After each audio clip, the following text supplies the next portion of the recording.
All right, good afternoon and good evening, everybody. Welcome to Career Conversations. My name is Richard Rueda. I'm with the Connect Center and CareerConnect. And let me disable my alerts. Katie will be putting some how to write in your questions for our guests this afternoon in the chat box. So follow the chat instructions to put your questions in there. We'll be doing that in just a few minutes. We have the pleasure here to interview today Kiran Kaja with Instagram. He's the Accessibility Program Manager, and we're going to jump right in just a minute. And what happens with Career Conversations is after about 15-20 minutes of Kiran and I talking, we will encourage you to put your questions in the chat box so you can ask Kiran your question about what he does and how he does it as a blind person. So really, we encourage you to engage, listen, and network through the chat box, and we'd be happy to share those questions with him. Katie will be fielding those questions, so start thinking about that. And I'm going to go over to my script here. So Kiran, thank you for joining us and welcome to Career Conversations. Thank you, Richard. Thanks for having me. It's a great pleasure to be here talking to you all. Yeah. Could you start off Career Conversations by telling us a little bit about yourself, what you do, and what are your job responsibilities with Instagram? Yeah, sure. So as I said, I'm Kiran. I live on the West Coast in California, in the Bay Area, city of Berkeley. I've moved here only about a couple of months ago. I used to live in the small town called Sunnyvale, which is in the South Bay, the Silicon Valley. I have been blind since birth. I have retinitis pigmentosa. I grew up in India, in a city called Hyderabad, which is a pretty large city of about 8 million people in the south central part of India. Lived there for 27 years. Then I moved to the UK, lived in the UK for 7, and then for the last almost 6 years here in the Bay Area.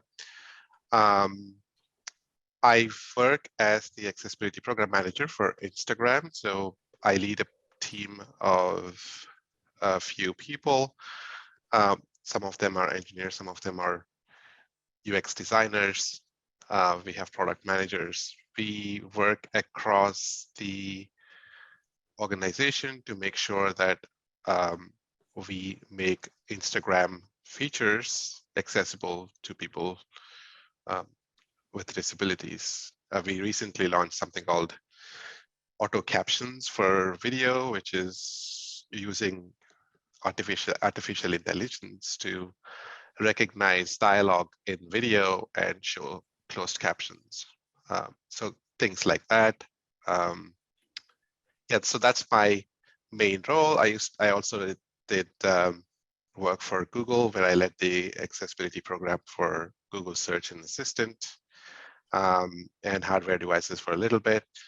I did some work with Adobe, where I was working on the WCAG, the Web Content Accessibility Guidelines, so accessibility standards and stuff, and so on. And I also worked for the Royal National Institute of Blind People in RNIB in the UK for a little while. Yeah, so that I've been working on accessibility. It's my passion. Like, technology changed my life, I think, and I want to make that a reality for others with disabilities. I think that's kind of the short summary of it, Richard. Well, Kiran, thank you. And this is exciting. And so with a follow-up question that's not on the scripts, how did you get into accessibility, programming, software development? What drew you to this? What was your passion? Why this field? Why not a doctor, psychologist, a musician? It's kind of a long story, but see if I can shorten it.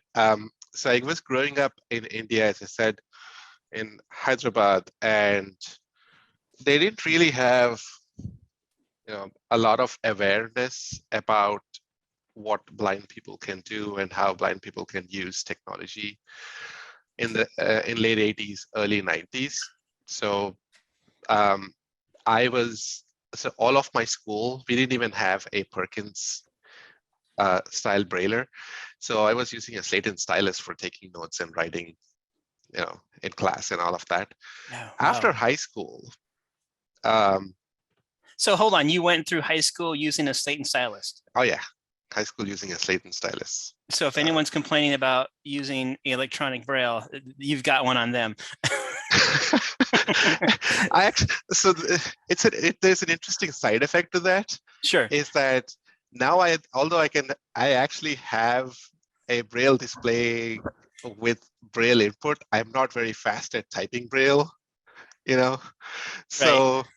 So that's the side effect of it, because I didn't grow up using a Perkins style Brailler or like a note taker. So anyway, after high school, my uncle, who used to work in Australia, had a blind colleague who was an accountant, and he's like, "Oh, there is this software called JAWS that actually speaks out what's on the computer," and like, he sent me a copy of it, and it's like, at that time, this was 1998, 99. That was like the tech boom was taking off in India. And it's like everyone else in the family / friend circle was like, oh, we need to get a job, a career in IT. So I started using a computer with JAWS. And it's like, this is a lot more interesting than what I was planning on doing, which was actually study history and become a teacher. Right. That was the plan that my father had. So it's like, no, actually, I think I would rather do something with the computer. So I taught, I taught, I taught, I taught myself how to write code, and like I somehow managed to get a couple of books from RFB&D, Recordings for the Blind and Dyslexic, back in Yeah. the day. Yes. It's called Learning Ally now, I think. Correct. So yeah, that's how it took off. I actually did some work on Daisy players for Windows, as open source projects. And my first real kind of job was working on Mobile Speak Pocket, which was like Oh, a I screen remember reader that. for Yeah. for Windows mobile devices. Calculator size phones. I remember that. Oh yeah, ginormous ones. Yes. So I think that's, and I tried a couple of times to go out of accessibility and then like do something else, but every time circumstances just basically um, kind of got me back into it. And now I've matured enough to know that like I can make a difference in this field. I can, with a user perspective. So Yes. I'm not actively trying to change career to go out of accessibility, but in like early 20s, it was like, oh, I'm blind, I should be in accessibility. And then I keep finding new jobs, but then my managers would entice me by promotions or more higher pay to stay in the accessibility role. So that's the sort of thing that kind of made me stay in this field. So yeah. And that's really cool. And I'm going to ask you one or two more questions, but if anyone who has just joined us, you're joining Career Conversations. We have Kiran, Kaja, Accessibility Program Manager with Instagram. Feel free to put your questions in the chat, and Katie will read them out in about 2 or 3 minutes. But please do think of those questions you want to ask Kiran. And this is what Career Conversations, it's for you, our audience. Kiran, you talked earlier about working for Adobe, Google, now Instagram. It seems like you took that initiative, you were self-motivated, you want to get out there. What do you attribute your success of getting employed with these big name agencies to? How did that happen? I think so. I think one of the most important things is to take time and understand your strengths. Like, I Yes. was pretty strong when I was younger, pretty strong technically. I could, I know that I have the technical skills that I practiced over the years, but then I also had, I had a couple of mentors who basically said, you need to work on your communication skills. You need Yes. to learn how to interview at a job and go through that. So I practice that a lot with people. And I think this is it. Understand your strengths, try and see what where the gaps are. So in my case, that was like communication and trying to put my ideas across. And that's something that I worked on. There's no substitute to having practice, like job interviews. Try and get as many interviews as you can. Just apply for jobs. I still do, even after so many years. I keep applying for new jobs and make sure that I don't lose my interview skills. I think confidence is another aspect to it. So I was always, like, I know this, I know what I know. I don't know what I don't, but I'm willing to learn. So I think understand your strengths, fill in the gaps, and like be confident. It sounds easier than said than done, to be honest. But yeah, I think those are and what made me successful was like persistent. Sometimes you do everything right, but things don't work out, but just don't give up. That's the most important part. Like keep faith and be persistent, and opportunities will always come up. You've had some choice words there: persistence, confident, just really stay focused and know your strengths. Those are all great things that we all talk about in various formats. I'm going to check in with Katie. Do we have questions in the chat box? I could sit here all hour asking you questions, and it'll go by in a minute. Again, if you've got questions for Kiran, go ahead and put them in the chat box, and we'll read them out.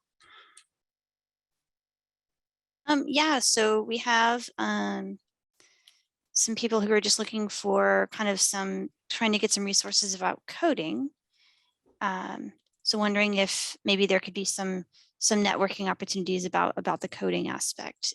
So this person did provide their email, and they also want the recording. So just some, wanting to know about some networking opportunities for that as well. So okay. Someone else is asking if he worked on the Android or open source project for the accessibility options at Google. I can answer. I can try and answer both of them.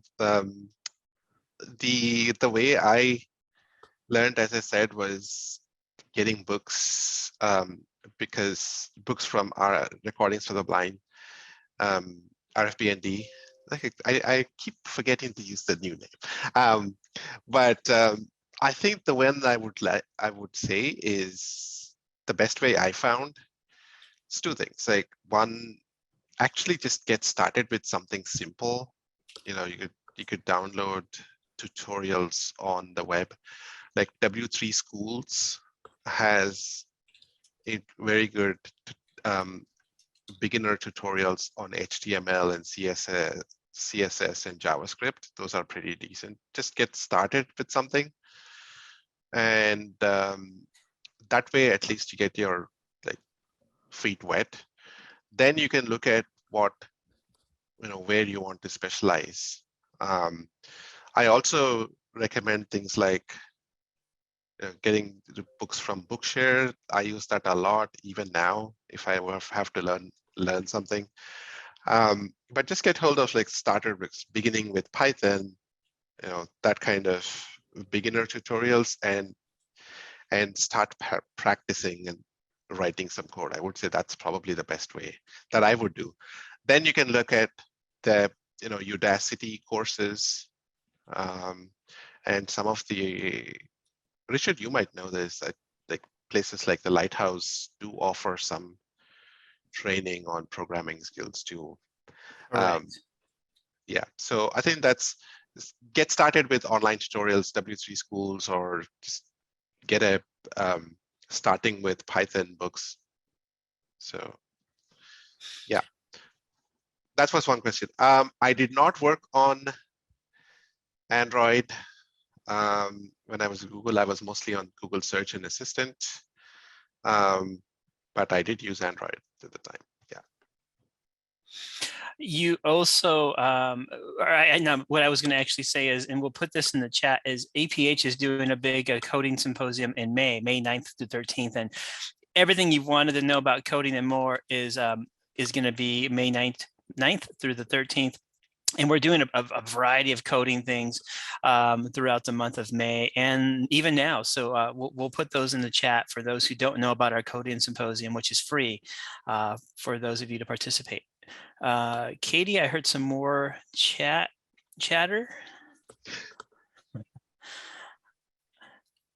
And Kiran, you had mentioned earlier before we started the webinar that you often talk to a lot of job seekers. What kind of conversation? What are those conversations like? What are people seeking out in your wisdom and your advice?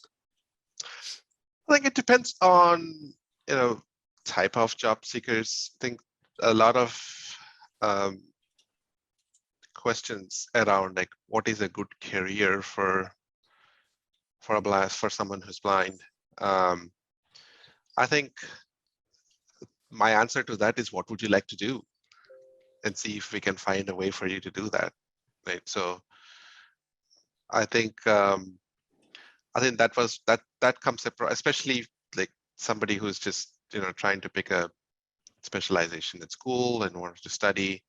It's like, should I get into because I have some kind of a disability, should I get into accessibility? It's like, no, you only should get into it if you like to do that. If you like to study law, go ahead, because there are a lot of blind people who practice law pretty effectively. So I think that's one of the main things, is like you're trying to get them to understand or like go through that journey of making them realize what they like to do, and trying to try and find challenges that they may encounter in that career. So the other day I was talking to somebody who's like a data analyst, and most of the data analysis software is very visual in nature. So it's trying to find what are the command line alternatives that they can use to get the data in a more accessible format. So I think there are ways around what you want to do. I think that's the main thing, is like, what is your passion? What excites you? I think that's a key thing to focus on. There's so much we can do, but what excites you? What's your passion? That's what makes you go, all right, I can do this. I'm excited about it. And I'm hearing lots of chatter there, Katie. Do we've got more questions? Yeah, we do. So we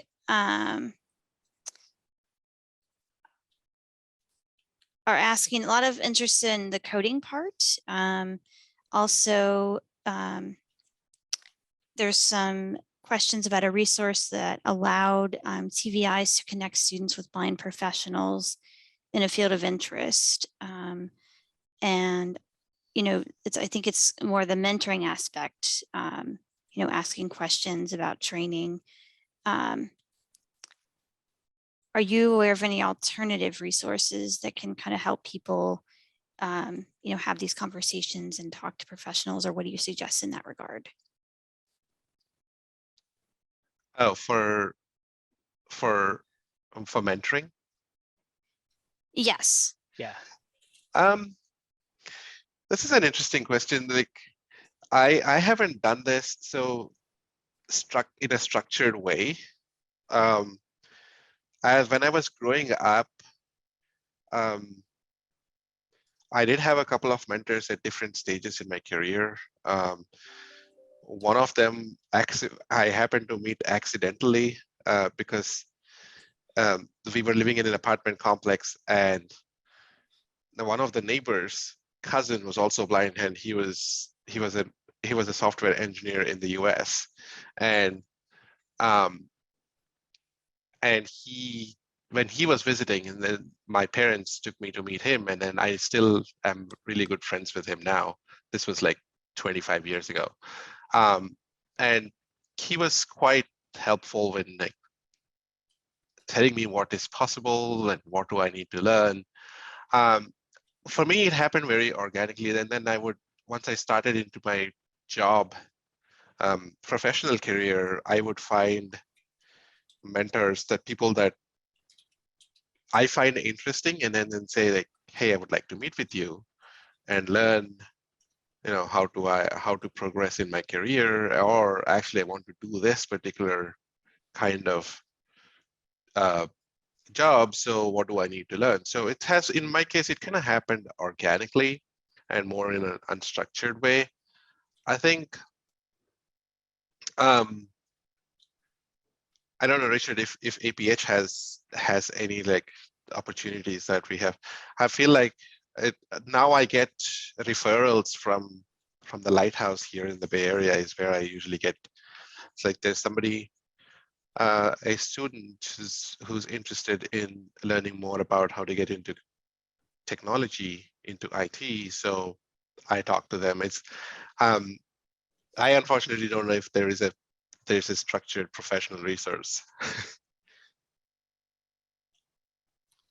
Great. Yeah, there are lots of resources like the Lighthouse of the Blind in San Francisco. As I said earlier, APH has a lot going on with coding, and I just put the registration information in the chat box for our symposium in May. And we have some more questions, Richard, if you want me to take Yes, them. please. All right.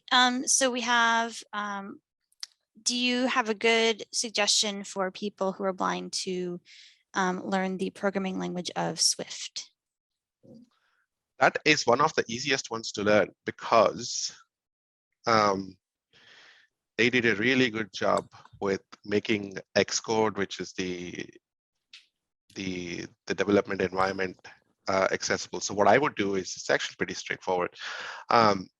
Get hold of a book from any like introduction to Swift from Bookshare, and if you happen to have a Mac, get Xcode, register for being an Apple developer. I think it's like $100, or maybe it's actually free now. Get hold of Xcode and start writing some simple programs. Bookshare has a ton of books on like introduction to Swift. Xcode, Xcode. Oh, Xcode. Okay, gotcha. Yes. Got it. We have a few more questions if you want me to Yeah. keep going. All right. That's what Career Conversations is for. If you're just joining us, please put your Yes. questions in the chat and we'll read them off. So what role, if any, has Braille, let's try that again. What role, if any, has Braille played in your career? And if so, what other tools do you use in addition to Braille? So what technology? That's a great question. Growing up, it was all Braille. Right? At school, as I said, like I used to have a 27 line, 30 cell each line Braille slate that I used to write like mountains and mountains of book. And so growing up, Braille was like a huge part of my daily life for everything. As I said, because I used the slate and stylus, I didn't really have learned how to type with a Perkins style Brailler. So now I mainly use Braille for reviewing. When I'm reviewing like code, I use Braille. I also use Braille when I am presenting or running a meeting, so that I know what my agenda is. And also I use Braille, as I said, for presentations as a prompt. I switched to mostly speech after high school. The transition happened just because, again, in India, I didn't have access to a Braille embosser or a Braille display. If I did have access to Braille display and Braille embosser, I probably would have stuck with more Braille. Now I use speech as my primary, text screen reader output as my primary source of information, and then rely on Braille for specific things. The other tools that I use, as I said, like I've switched to NVDA, which is the open source screen reader on Windows. I use iOS as my primary phone, iPhone as my primary phone with VoiceOver. I also have 2 laptops, one for joining meetings in this remote setup and one for me to work on. So that way it's kind of separate and I can do both. Yeah, and That's then a good I use... idea. I should do that. Right. I have 3 computers. Maybe I have a problem. Anyway. Yeah, I think so. Right now it's like this is an interesting one because like I can still hear the JAWS announcements from Zoom and like in the same. So it's a bit of a interesting challenge. So this is why I kind of use.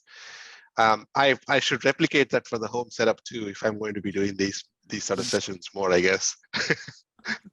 So yeah, I think, and then I use a white cane to travel around, and all the fancy apps like Blind Square and Google Maps, and I love to travel and walk around. This is one reason I moved to Berkeley. It's so nice to walk around It sure in is. Berkeley. Yes. So I use Google Maps and Blind Square as my primary. I should also try Soundscape app just to see how it is. I've heard good things about it. Soundscape is great. Yes. Yeah. So we have a couple more questions that have come in. Yes. A great one. How do we get educators in all levels of education to understand the importance of accessibility? What are your thoughts on that? That's a huge question. Yeah. I skipped out one of my, I guess I didn't talk too much about my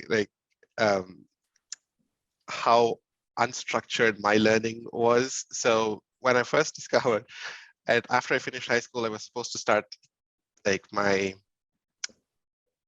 undergrad in history and economics, and I discovered computers, and I went back to the college and said like, hey, can I switch to computer science? It's like, what? No, we don't know how to teach you. This was back in India in Hyderabad, so this is part of the problem. They weren't really aware of what. I even took my computer at the time, like a Pentium, like a whole, with a box and the monitor and the computer and the keyboard and everything, and showed that this is how it works. It's like, no, we don't know how to teach you. They said like you can switch to finance and management. We can't let you switch to computer science. So the reason I'm saying that is by the end of my undergrad, when I was like graduated in finance, the head of admissions like, we were wrong.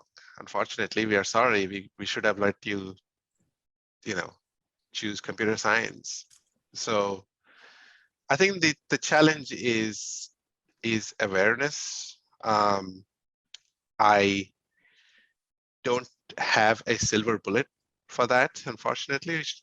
I think it's a constant, and people like us who actually have kind of some sort of success in professional lives should actually take more time and like talk to educators and explain that it is important for students to be provided instruction in an accessible format. I think we are also facing some of this at all levels. You'll also face this during your professional career. Like not everything is actually in an accessible format. It's unfortunate that we have to still do a little bit of self-advocacy. I wish it wasn't the case. It is frustrating sometimes to be able to say, I need this in an accessible format. I think that's the sad state of affairs. But in a lot of ways, I find that like a little bit of advocacy in the beginning actually helps quite a bit. So I think, I don't think there's a silver bullet. I think it's more of a structural challenge that we, as the blindness community, need to embrace and be a lot more active on. And until then, self-advocacy is one way that I have used to deal with.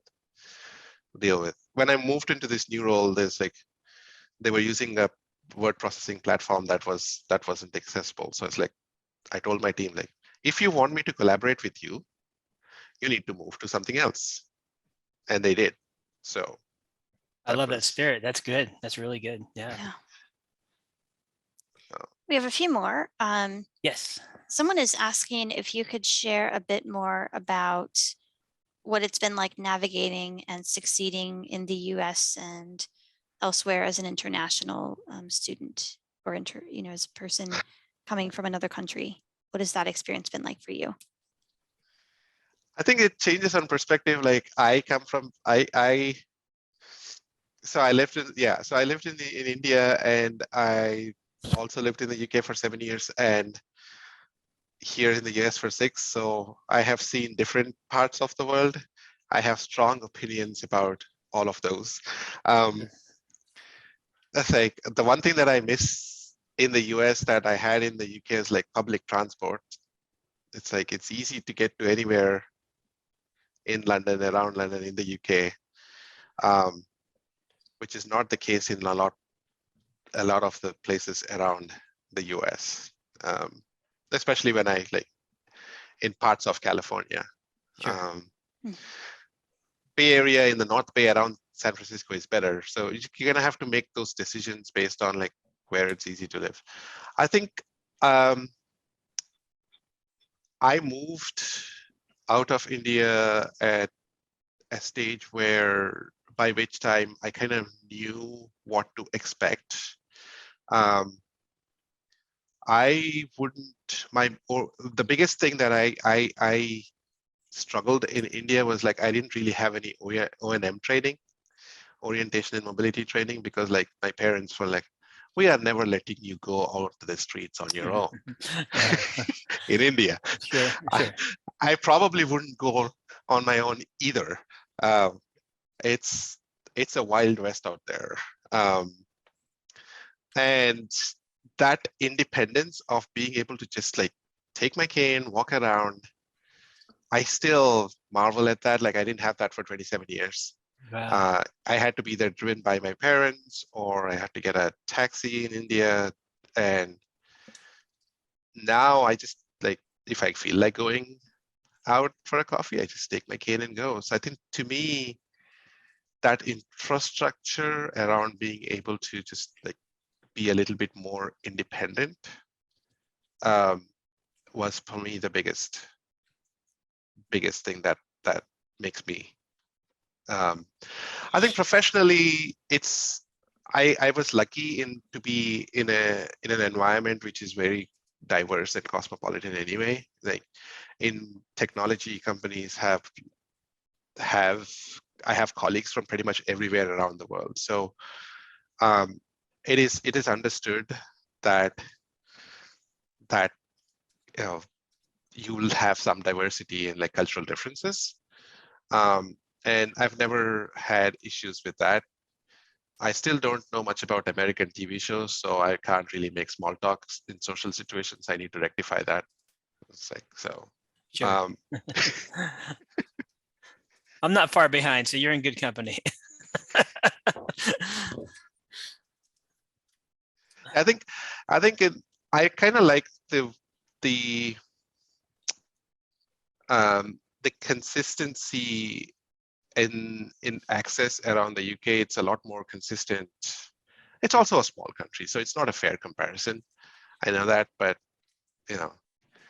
why are the curb cuts on a curve here in the US? It's like it's really hard for me to line up myself. Is a question that baffles me, but maybe an experienced O&M instructor can tell me.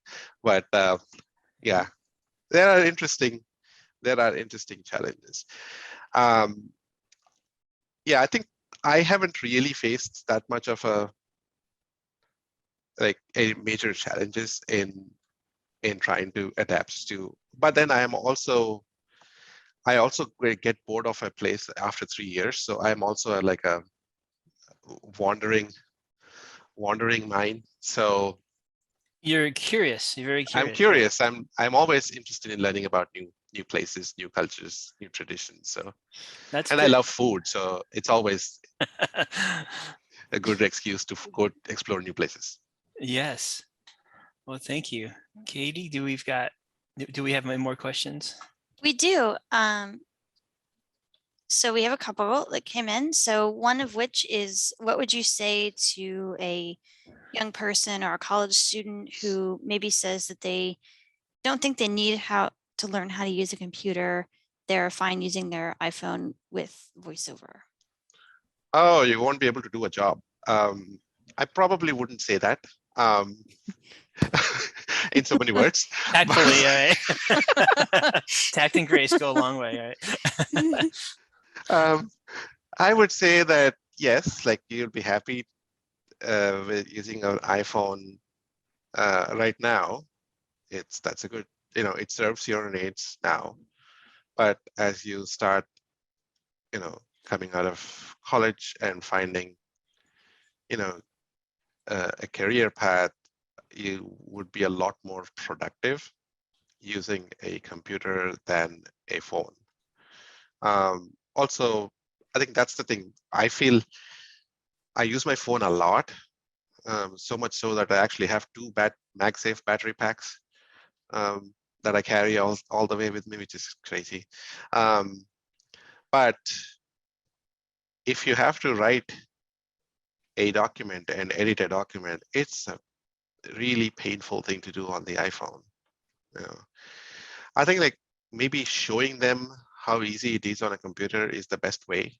That's why I think I am a questioner. It's like I won't do things until I actually see the benefit in doing things.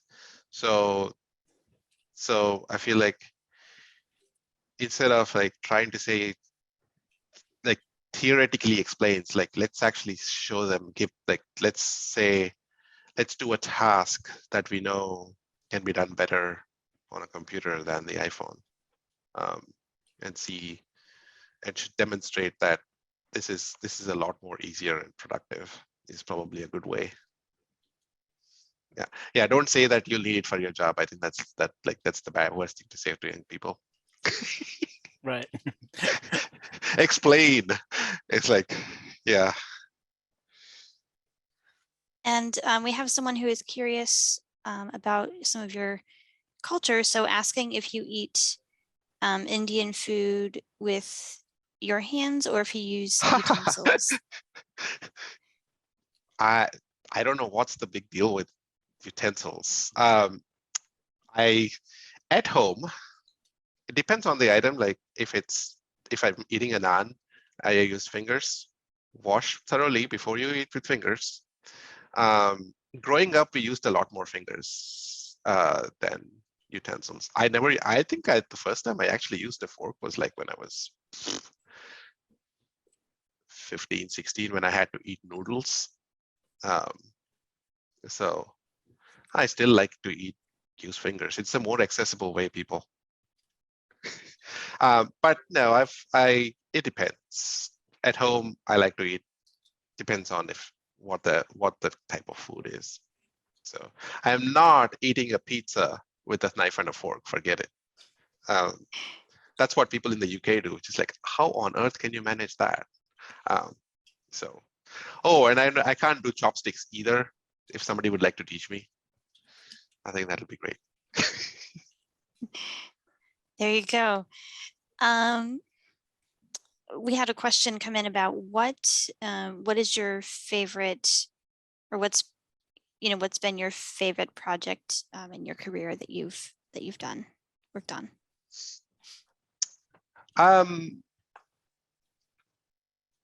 Yeah, that's an interesting question. I've done quite a few things. Like we changed the Google search results heading structure. That was quite good. But I think the one that actually was a lot more fulfilling is a small project, and it's not related to blindness, but it's like, but for people with like severe communication disabilities. So it's a company called Tobii Dynavox, which makes communication tablets and devices.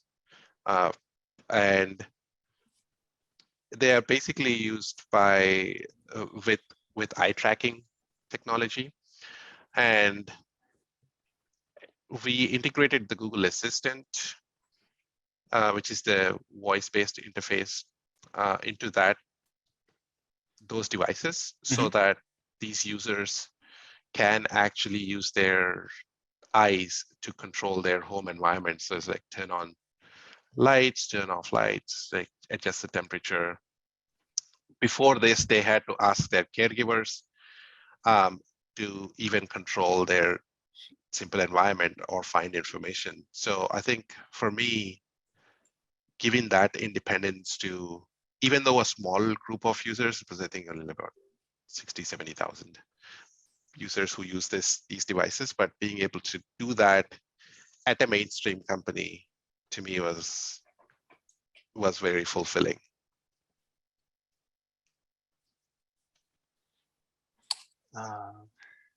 All right. I'm sure we've got more questions, Katie. We're about 10 minutes out from wrapping it up, so we'll get in maybe 2 or 3 more questions. And again, you're with Kiran Kaja with Career Conversations. He's the program accessibility lead with Instagram.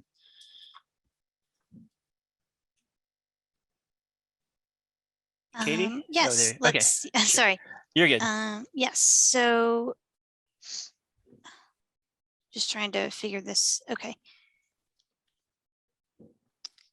Would you, are you open to recommending or assisting someone who is blind to gain employment if they're, new to the U.S. or, if they've come here from another country? Happy to help. Maybe we can see if, like, you can find me on LinkedIn or any of those sources. I'm happy to connect and give you advice. Is that a good way for people to connect with you on LinkedIn? Yeah, just search for Kiran Kaja Instagram. You should be able to find me. Or maybe Richard, if somebody wants to, if there's a way for, I could also probably put my email address in the chat if I figure out how to use the Zoom chat, so you can get in touch. Let me do that. And I did put the LinkedIn link in the chat box as well. Okay. LinkedIn's Yes. probably the best because, like, I get so much email spam that, like, I tend to lose track. So, and if you're trying to find a job, that's the first thing you should do, is like have a LinkedIn profile. So yes, it's absolutely true.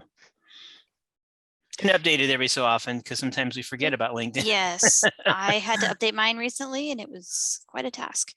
So another question, kind of switching gears here a little bit, we've talked a little bit about social media. With it becoming more visual, the memes and the videos and the photos, what are your thoughts and predictions on its non-visual accessibility going forward? this is why I took up the role, to figure that out. It's a challenge. Yeah, I think it's definitely a challenge, and we are trying different things. You probably, if you used Facebook or Instagram, we have this, auto-generated image descriptions. They're putting them on the platform now on iOS too, on iPhone. So I think my thinking on this is, technology will offer us a solution to making the visual media more accessible. Maybe not this year, not next year, but pretty soon. I think we are at a stage where machine learning is improving astronomically every day. We are in a pretty good shape for understanding photos. I think video is still a bit of a challenge. So I think there's actually another interesting aspect to this too. It's like how we use things like screen readers will actually change as we start building some of this technology into the screen reader, so that you're not restricted to Instagram or Facebook or an app doing it, but you should be able to get that level of access to visual media wherever you are. So I think that's one thing I see coming pretty soon, or improving pretty soon. So yeah, I think, but if you have anyone has any innovative ideas, get in touch with me on LinkedIn. Yeah, so we have some chat about, the fact that Pinterest and Instagram are so visual with pictures everywhere, and people are expressing thanks for the work that you are doing to try to make them more accessible. And there's a question about if any of the videos, are you aware of any videos that have audio description? I just heard that. No, not that I know of. I think there are a couple of creators who sort of like build